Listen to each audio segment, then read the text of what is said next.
السلام علیکم ورحمۃ اللہ وبرکاتہ۔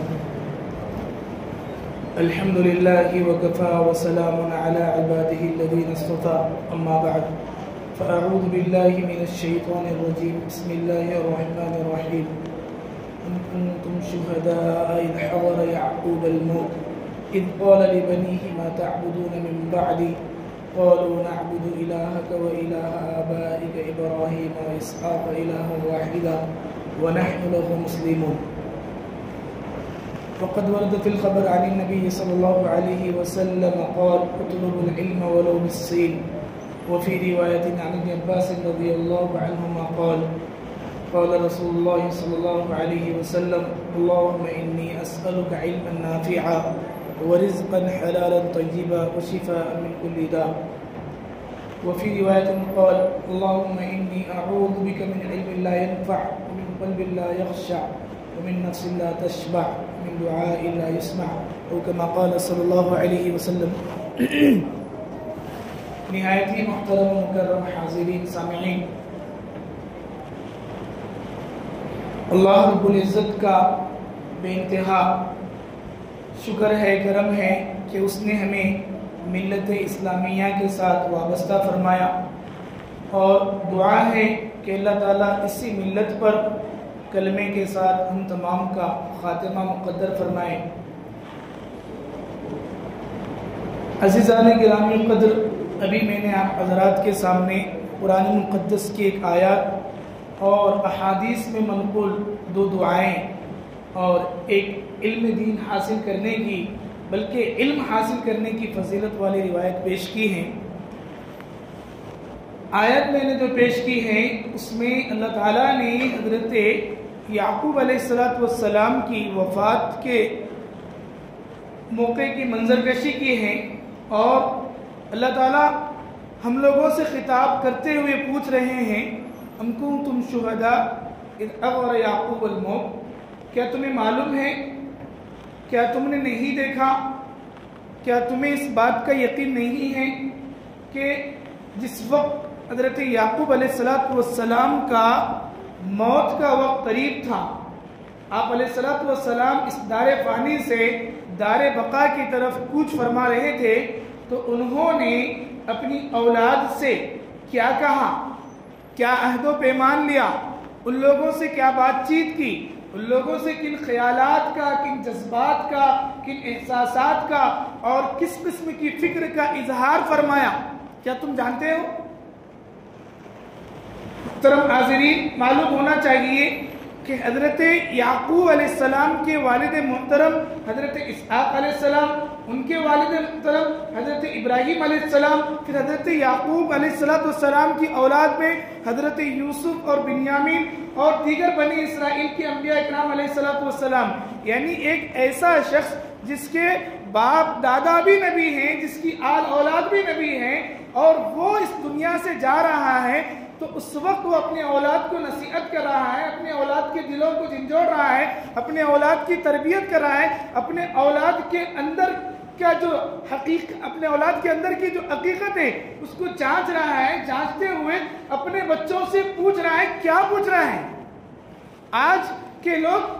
مرنے کے وقت یا مرنے سے پہلے یا بیمار ہونے کے بعد میرے فلاں پلاٹس کا کیا ہوگا، فلاں زمین کا کیا ہوگا، فلاں بلڈنگ کا کیا ہوگا، فلاں جگہوں سے آنے والے کرایوں کیا ہوگا، فلاں جگہ کی انکم کا کیا ہوگا، ہم اس طریقے کی باتیں کرتے ہیں۔ لیکن ایک نبی جس کے نبی ہونے کو، جس کے معصوم ہونے کو اللہ نے بیان کر دیا، نبی کے معصومیت اور عصمت کو قیامت تک کی انسانیت کے لیے کہ میرے انبیاء سے کسی طرح کی کوئی غلطی، کوئی گناہ نہیں ہو سکتا، محال ہے، امپاسبل ہے، اس کو اللہ نے بیان کر دیا۔ اس کے باوجود بھی ایک باپ ہونے کی حیثیت سے اپنی اولاد کی فکر حضرت یعقوب علیہ السلام جو فرما رہے ہیں، اللہ تعالیٰ نے اس کا اظہار قرآن مقدس میں کیا ہے۔ کیا تم اس وقت حاضر تھے جس وقت حضرت یعقوب علیہ السلام کی وفات کا وقت تھا؟ وہ اپنے بچوں سے پوچھ رہے تھے کہ تم لوگ ما تعبدون من بعدی، کہ میرے مرنے کے بعد، میرے گزر جانے کے بعد، میرے اس دار فانی سے دار بقا کی طرف کوچ کرنے کے بعد تم لوگ کس کی عبادت کریں گے، تم لوگ کس کی پرستش کریں گے، تم لوگ کس کی بندگی بجا لائیں گے، تم لوگ اپنا خالق، اپنا معبود کس کو بنائیں گے، کس کے سامنے تم لوگ سجدہ کریں گے، کس کے سامنے تم لوگ رکوع کریں گے، کس کے سامنے تم لوگ اپنے منتیں، مرادیں، اپنے دل کی دعائیں اور تمناؤں کا اظہار کریں گے۔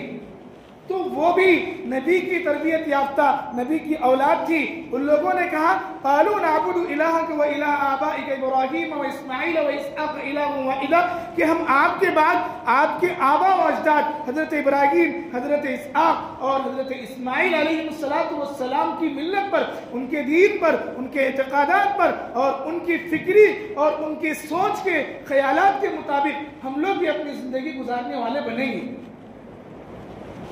محترم حاضرین، اس سے یہ معلوم ہوا کہ ایک انسان کو بحیثیت باپ ہونے کے، بحیثیت تربیت کرنے والا ہونے کے، بحیثیت پرورش کرنے والا ہونے کے، بحیثیت پالنے والا ہونے کے، اپنے بچوں کی سب سے پہلے جو فکر کرنا ہے بچوں کی تربیت کی فکر کرنا ہے۔ تربیت کے معنی آتے ہیں پالنا۔ تربیت میں بھی دو قسم کی تربیت ہے، ایک تربیت جسمانی ہے، دوسری تربیت روحانی ہے۔ ایک تربیت ظاہری ہے، دوسری تربیت معنوی ہے۔ ایک تربیت ظاہری ہے، دوسری تربیت باطنی ہے۔ ہم لوگ اپنے بچوں کو اچھا کھلانے کا سوچ رہے ہیں، اچھا پہنانے کا سوچ رہے ہیں، اچھے سے اچھے اسکولوں کا انتخاب کر رہے ہیں، ان کے لیے بہترین سے بہترین فیسز کا نظام کر کے اعلیٰ سے اعلیٰ معیاری تعلیم کا نظام کر رہے ہیں۔ یہ ہمارے بچوں کے ظاہر کے لیے ہماری کوششیں ہیں۔ اس میں کسی طریقے کا ہم لوگ کمپرمائز نہیں کرتے ہیں۔ ہم لوگ خود ایک ٹائم بھوکا رہ لیں گے، ہم لوگ خود ایک ٹائم پرانے کپڑے پہن کر اپنی عید کی خوشیاں گزار لیں گے، منا لیں گے، لیکن اپنے بچوں کی خوشیوں کے لیے، اپنے بچوں کے جذبات کے لیے، اپنے بچوں کو ایک اچھا انسان اور ایک اچھے فریم میں دیکھنے کے لیے ہم لوگ ہر طریقے کی قربانی دیتے ہیں۔ کیا ہم نے ان بچوں کے ظاہر کے ساتھ ساتھ ان کے باطن کو بنانے کی بھی کوشش کی ہے؟ کیا ہم نے ان کے ظاہر کے ساتھ ساتھ ان کی معنویت کو بنانے کی بھی کوشش کی ہے؟ کیا ہم نے ان کی جسمانی ساخت کے ساتھ، ان کی جسمانی افزائش کے ساتھ، ان کی جسمانی تربیت کے ساتھ، ان کو کھلانے پلانے کے ساتھ، کیا ہم نے ان کی روح کی غذا کی فکر کی ہے؟ کیا ہم نے ان کے عقائد کی جانچ کی ہے؟ کیا ہم نے ان کے دماغ میں، ان کے دل میں، ان کے جذبات میں، ان کے احساسات میں، ان کی سوچ اور فکر میں کیا چل رہا ہے، کس قسم کے عقائد کو لے کر ہمارے بچے زندگی گزار رہے ہیں، کس قسم کے عقائد کے ساتھ ہمارے بچے آگے بڑھ رہے ہیں؟ آنے والی ہماری یہ نسلیں کس حد تک دین پر باقی رکھیں گی، اپنے زندگی میں دین کو باقی رکھیں گی اور اس دین کو اپنے نسلوں میں باقی رکھنے کی کوشش اور فکریں کریں گی؟ کیا ہم یہ سوچ رہے ہیں؟ اگر ہم سوچ رہے ہیں تو ہم ایک کامیاب باپ ہیں، ہم ایک کامیاب سرپرست ہیں، ہم ایک کامیاب مربی ہیں۔ اگر ہم نہیں سوچ رہے ہیں، اگر ہم یہ نہیں کر رہے ہیں تو وقت کی ضرورت یہ ہے